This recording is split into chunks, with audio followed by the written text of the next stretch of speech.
ukuaji wa teknolojia. Teknolojia jinsi inavyozidi kuwa kubwa na upandaji wa hali ya maisha, gharama za kuishi unakuwa mkubwa. Ndio maana kama umefuatilia zamani kulikuwa kuna nyumba hadi za 15,000. Ni kweli. Nyumba nzuri kabisa 15,000, lakini sasa hivi 10,000 hadi 10,000 sasa hivi ni balaa. Gharama za maisha zimekuwa, ndio maana zimesababisha mpaka vitu vyote hivi kupanda bei.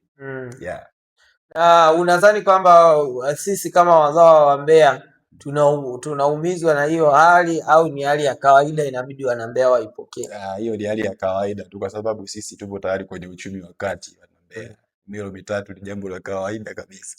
Ilikuwa kawaida kuanzia zamani. Kwa hiyo ilikuwa kawaida. Hata hivi miti ni mingi sana, na of course hayo mapera ambayo yanauzwa huko mara nyingi wanauziwa watu ambao sio wa huu mkoa. Sisi watu wa hapa tunajua yanapopatikana. Au unasemaje?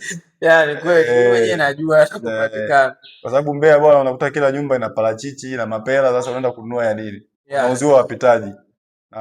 Kama nilivyokuambia mwanzo kwamba huu mkoa una favor watu wengi sana, hata wageni.